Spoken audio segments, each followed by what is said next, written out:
years. And I'm really excited today to talk to you and to talk to these gentlemen, listen to Satyendra and Eddie, and I'll introduce them in a moment about their story.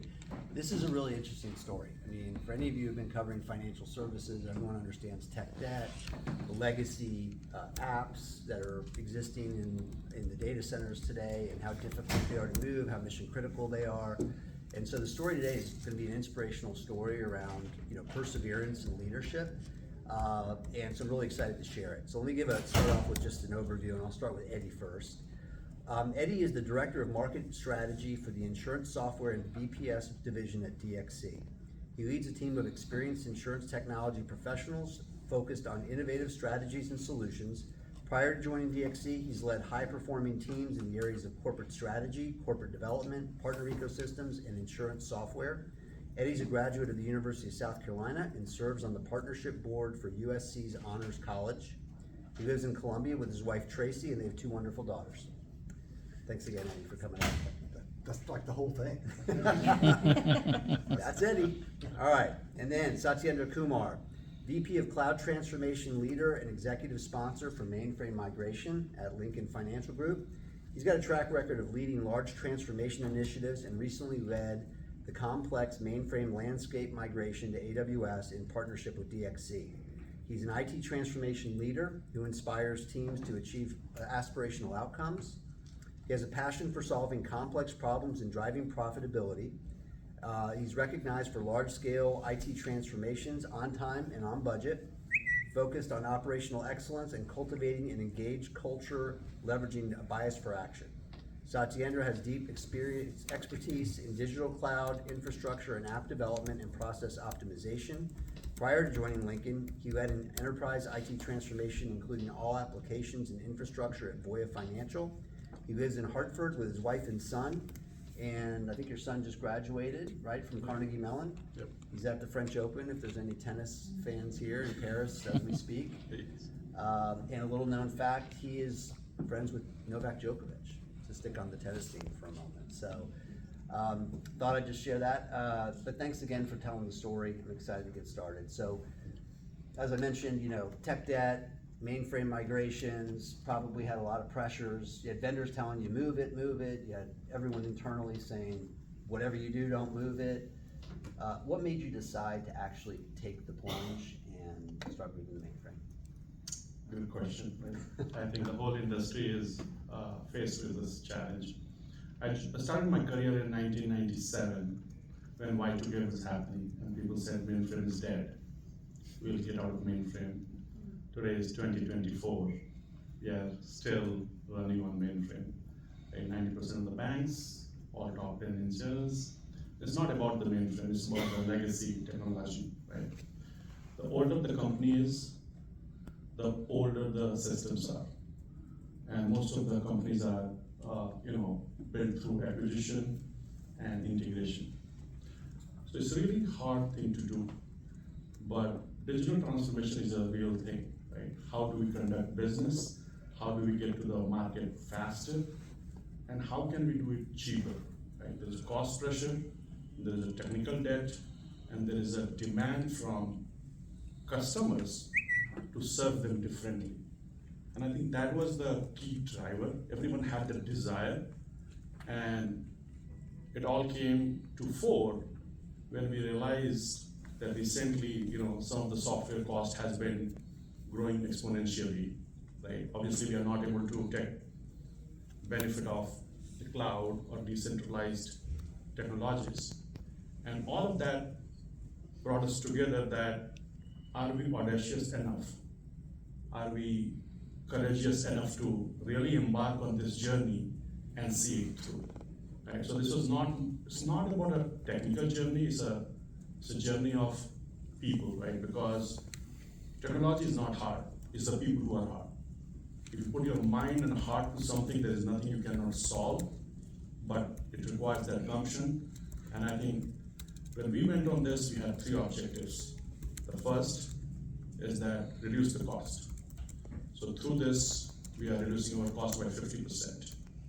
Second, go to the cloud. So you can have you're not cloud native, but you're cloud enabled, right? So you're decentralized processors, APIs, you can start really deliver your products faster to the market. The third was the future-proof the company, right? Because we have technologies built from 1950s and 60s, the code is not there, the people are not around, and it's not a cohesive technology stack, right? It's not like COBOL only. There is COBOL, there is CoolGen, there is anything which came from 1950s is there. It has its own path in this. And so how do you get from that, this fragmented, disjointed set of technology stack which has been working with very stably? How do you future-proof them by making it cohesive, coherent, and forward-looking? I think that was the driver to start this journey. Okay, so that's how you started. Can you hear me okay? Mm-hmm. So that's how you started. Now, you had to sell the vision, right? Yes. So what did you do internally with senior leadership and the board to get the vision sold? Yes, that's the hard part in any organization to do that. First of all, I would say that I do have a courageous leader. I would call out my group CIO, Ken Salam, who really believed in it, that we need to take this bold step for the, not only for the Lincoln, but for the industry. Number one. My CEO, she was very supportive of it. But I think we created a plan in the partnership with DXC and their other partners, which showed them the journey, right? So I say it's the walk to the future, right? Lead from future. Can you get to the future and see back? If you can create a movie for them that how exactly it's going to happen, where you will be, what are the pitfalls, what are the risks, and how we will deal with it. So we created 3 buckets. We call it known, like what we know for sure. Then we create a bucket called known unknown. We know that we don't know these things. The third and the most important bucket was unknown. The things which we don't know, but they will hit us, and what is our strategy to deal with that. And we tapped into our Navy SEAL technologies of SWOT methodologies, that how do they, like if you see the Osama bin Laden capture, right? They went with a plan, chopper crashed, still they completed the mission. So that kind of picture and story we shared with our senior leadership. We vetted it out, we democratized it, we let everyone react to it, find holes and gaps, why it cannot be done. And once we did that, I think we had a map of how to do it, where we will face the risk, and if we face the risk, how we'll manage it. And I think that gave the confidence, the transparency of the planning, and initial success, and extensive communication with everyone, that what is happening, how it is happening, so everyone was part of it. I think that helped us a lot, gaining the support from the senior management, apart from the fact that there will be expense reduction, the technology proofing, and obviously the speed to market. Okay, excellent.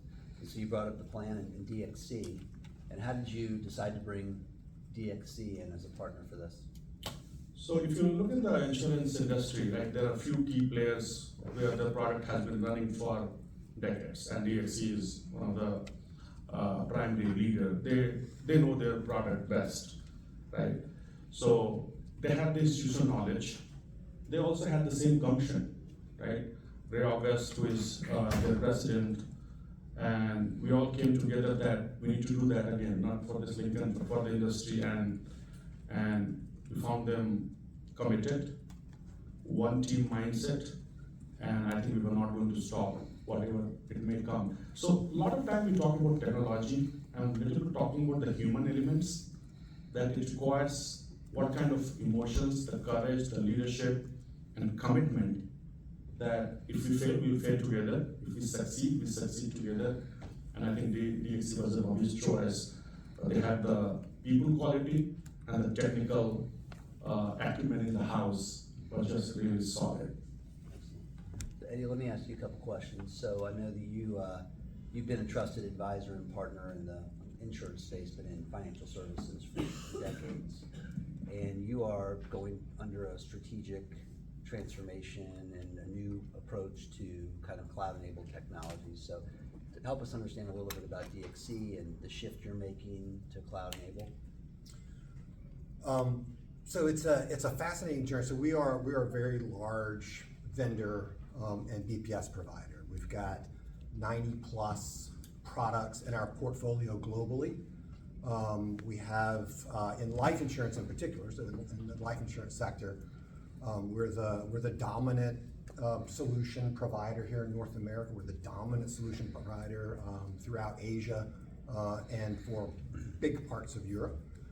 We're a company that has a complex environment as well. So we're the result of acquisitions, and so we've got products that used to be competitors. One of the reasons we've been involved is that several of the very large core system applications at Lincoln are our solutions. And so we've got a core strategy where we absolutely made a decision. We don't walk away from our solutions. We don't sunset solutions, and I know that's probably not vogue. But when you have customers that have relied on your technology and invested in it over a course of 50 years, that's a long time to invest in a product. And you built integrations, you've accessed different data, you've added your own capabilities, you've surrounded it with solutions from other. And oh, by the way, it's not just one; they're a result of acquisitions as well. So they've got 12 of these big core systems. It's an enormously complex environment. We have to respect that environment. We have to respect the investment that our customers have placed into their solutions. At the same time, we're in a competitive environment. We have to look forward, and our partnership with AWS has helped us really recast the next generation. And what we're doing together is we're creating a platform of unification, if you will. So we are able to host heritage solutions. As you said, it's not you can call it native, you call it enable. It's a perfect way to do it. So we are able to enable our heritage solutions on a wide variety of technologies, or come from a wide variety, as well as extend them with true SaaS solutions and the next generation. So we have an evolution approach. We absolutely can do big bang transformations, but many of our customers really need to evolve carefully. And that's really our focus. We want to make sure that we are meeting our customers where they are and respecting their journey and their investments while we are investing in the next generation ourselves with AWS. And I just want to take a moment and say, I've been in a lot of conversations in the last 20 years with people that have talked about getting off the mainframe. I'm going to shut down the data center. I'm going to get off the mainframe. How many of those people have you talked to that have done it? Like everything, off the mainframe, into the cloud. Every little scrap of code and integration that's been written over the last 50 years. That's the journey these guys are going on. And there's, like in our world, that's pretty dang exciting. So, You want to give a quick comment on Assure Cloud or? Assure Cloud? Well, Assure Cloud is that platform of unification. It really is. It's infrastructure as software on top of AWS and on top of lots of other capabilities that we assemble specifically for the insurance firm. Thank you. So, you started about, what, 2 years ago? You Yes. started down this journey, and what percent completion would you say? 70%. 70% complete. Yeah. What are some of the metrics that you use to kind of track and chart your path? Yeah, so this is a pretty large load. I think only AWS can confirm that. I think we have the biggest load running in the AWS from this industry. It's 100+ million line of code, 120 systems, and 12 to 15 administrative systems. It's a pretty darn complex, heavy lifting. Obviously we had doubts, but I believe that velocity is a very important thing in doing transformation. If you go slow, you cannot really be successful because there are too many variables which comes and hits you. So you have to have a high velocity, high momentum, and we are 70% done. So not only that we have belief, we have our annuity business running in cloud, we have our live business going in cloud, and the success was, like, can we check it, and is it going to run it as it is or better. That's number one. The second was that is it giving the financial benefit which we expected? Yes. And third, is it making our business life easier? And I think on all three fronts, right, we're 70% done, we have enough data, not all of it, but early indicators are very, very strong from the cost perspective, from the efficiency perspective, and from the operations perspective. And I will tell you an anecdote that my personal approach is that keep it low profile, right? If you win a World Cup, or if you win a Grand Slam, or if you win a Super Bowl, people will stand up and clap for you. You don't have to keep talking play by play. So we moved the first block of life insurance policies on cloud, and then our business partner asked us that when are you moving? I said it has been in production for the last 2 months. So that flawless movement and no defect. So when you ask the first question, right, how to gain confidence, I think that gave a lot of confidence to everyone that they moved it and we didn't even know about it. That was a huge part of like letting us go on the further in the journey. So those are the three metrics we are measuring, the operation time, cycle time, cost, and how fast we can get to the market with the new products. This is off script. No. Through that process, what have you learned about the organization, and has it inspired the organization in any way, specifically the builders, Yes. to work harder or to be more effective? Yeah, so there are a lot of lessons to be learned, right? And this, when you go in these things, I told you the buckets, right? Known, unknown, and unknown. But the thing is that we went with the mindset. And that's why this is not the story of Lincoln or DXC or the people sitting there. There are 1,000 people working across 8 companies. We have broken that barrier, right? We inspire each and every person to create the purpose that, hey, if you're a sports person, this is the best you can play. And that is the real power of this journey, right? These 1,000 people are sitting across worldwide. And nothing, like we always get hit by these unknowns. But the team has a belief system now that they will figure it out. And we have figured it out. And the learning is, can we plan better? Yes, there is no planning is enough. Can you be agile all the time, right? Agile we all talk about, but true agility comes when you put a date out and you say that I'm going to change it to next week, and your whole company supports that. That's the culture we have at Lincoln, that they are truly behind the program, from the executives to the peers to the every person, that we are going to make it happen the way it happens. And so lessons are, first, security was a big lesson, right?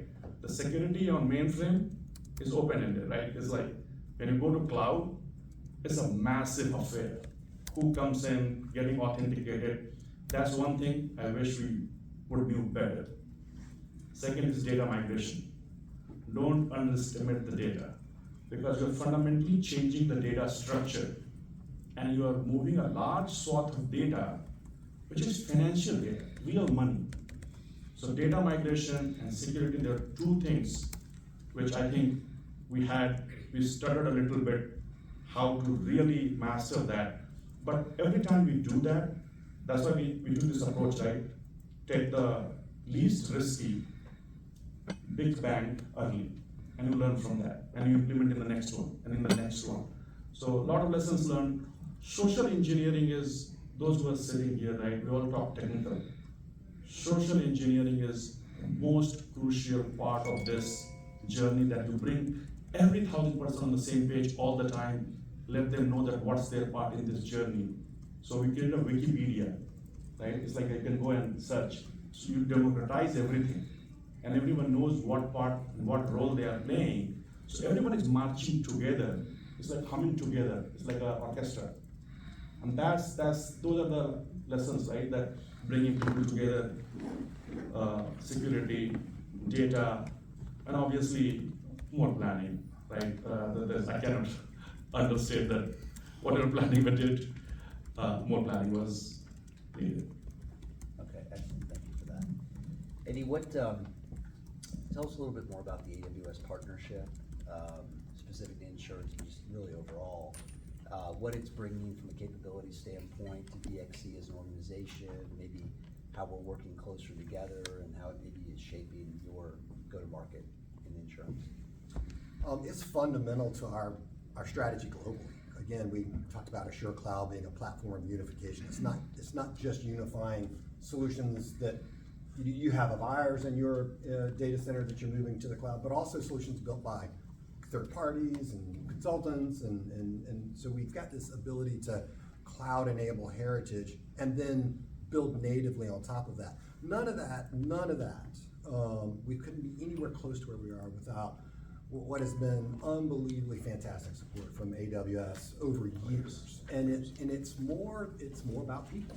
It's more about, I got a puzzle, I got a problem, I got a challenge, I'm trying to accomplish this, and Shara or Brian Mercado, the team is completely involved in helping us understand and innovate together. And a lot of I think we have some pride in that we've impacted positively the AWS cloud as well, with a lot of the early research that we've been doing together. So it has been critically important.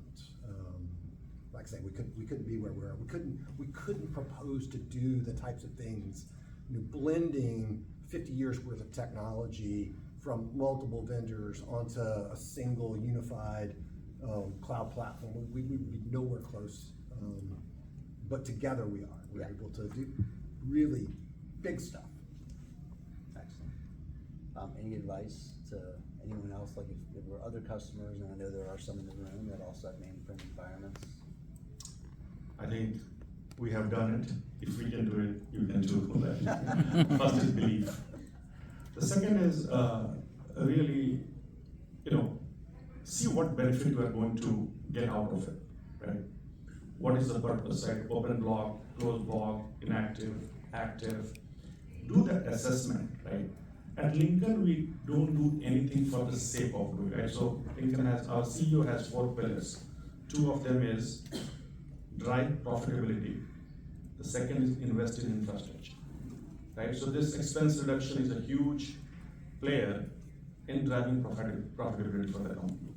The second is that investing in infrastructure. But it has to be cost benefit analysis based. You can't just invest and not get the return back, right? So looking at the use case of the company, the business case, and knowing it is going to be hard, right? So the planning, bringing all the partners together early, right? So like we had 8 partners, more than 8, like 8 main partners, right? Your Inner Technology, DXC, Cognizant, Micro Focus, Microsoft, IBM, all of them, bringing them together, creating a governance model with them. So there is no confusion between organization A and organization B, right? There is no conflict, right? So we are all in this together, we are marching together, and there is a higher purpose. So creating that is critical to the success, because most of the time the communication is the biggest drawback, right? When things go wrong, where do we go? So strategy, number 1, then the mechanics, and then the third is cost benefit of what you are going to do for your company, but bring everyone together way before you start. So you get to hear everyone's insight and also the challenges, but also the doubts they have, so they can clear it beforehand, before you start and stutter with it. Okay. Any other closing comments or thoughts before we open it up for questions? Just a real short one. I'm accustomed to talking to insurance folks, and it's dawning on me that a lot of you are capital markets or banking, and so you're thinking, why in the world would you have an admin system? Why would you be running an admin system from the 1970s? Well, in life insurance, these complex annuities and complex life insurance policies and with principals, all of that data, must be kept current, and the policies themselves could run 30, 40, 50, 60 years. So it has been a tradition in our industry where, when you get to a point where, like, I'm not migrating those policies to a new system. It's 30 years of information I got. It's very costly. We're working on that. But it's a fun, I'm gonna call closed blocks, where I just kind of like, I just put it in a corner, like that, those annuities, it's a closed block. I'm not selling any of those complex annuities from the 80s new anymore. I'm not, the UK, they're not doing unit linked anymore. They're doing something else.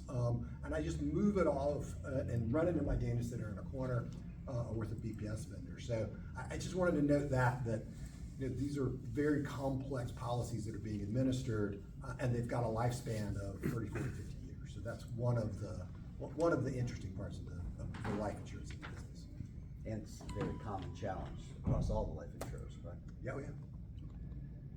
Well, thank you both. Let me just open it up for questions. Yeah.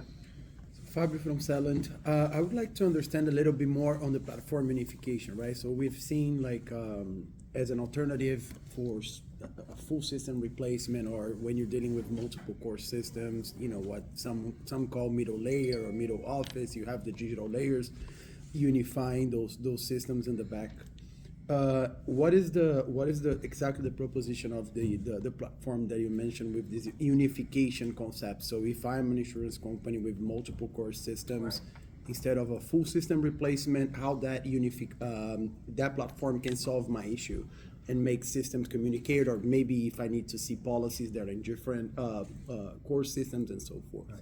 So we started with an R&D approach with AWS that looked at how are we going to build the next generation? How are we going to host the next generation of SaaS capable solutions for property casualty or reinsurance or Lloyd's or life insurance? And spent a lot of time developing the capability. And our customers started coming to us and said, well, I've got this huge admin system.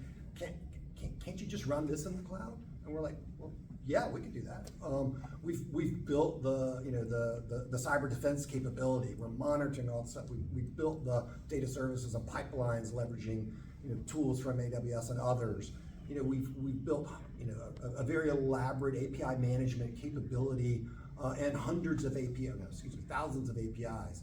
So we have the ability basically to wrapper and host in the same environment under the same SaaS ops plane and SaaS ops team, heritage systems alongside of native systems built on the platform. So it really started with our customers saying, can you do this? I'm like, well, sure, we can. Now every now and then we have a problem if there's a little assembler left in something. We still gotta build some capability around that. But by and large, 95% of our systems that have been built in from the 70s through today are ready to be hosted in this environment in this way.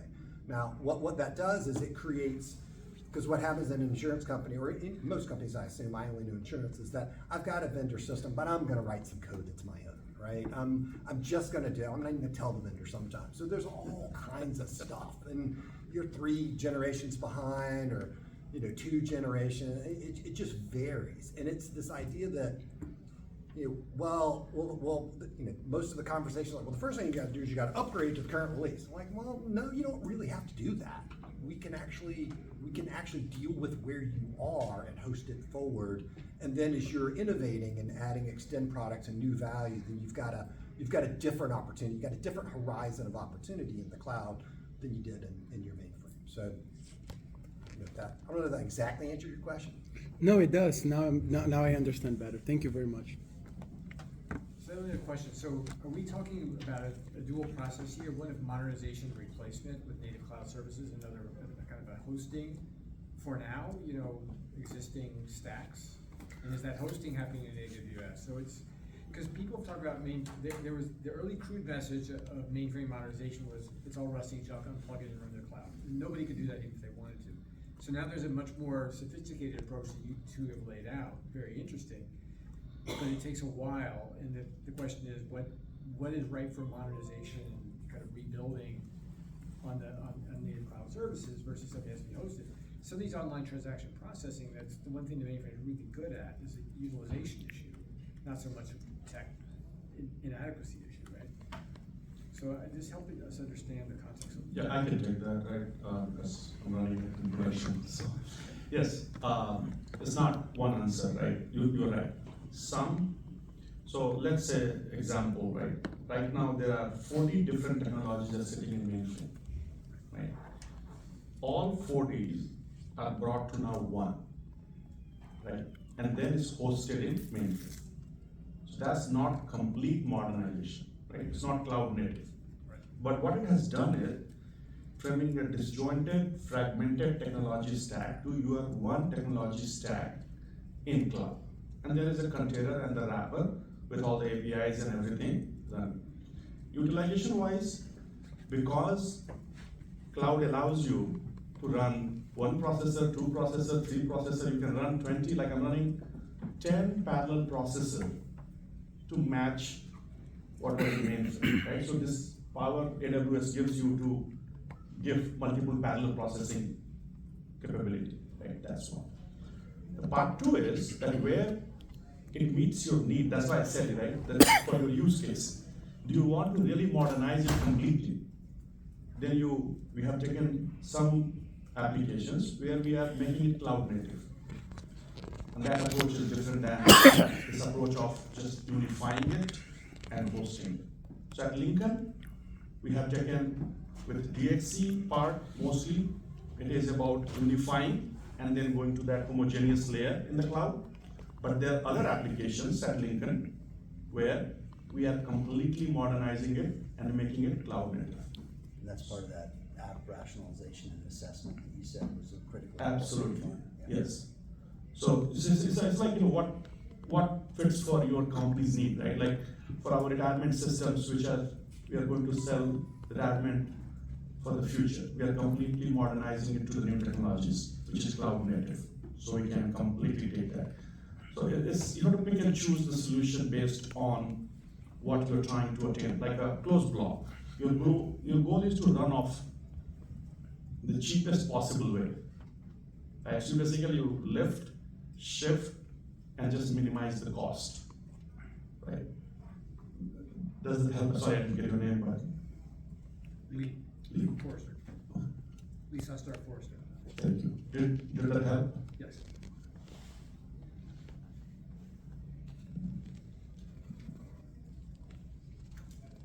Any other questions?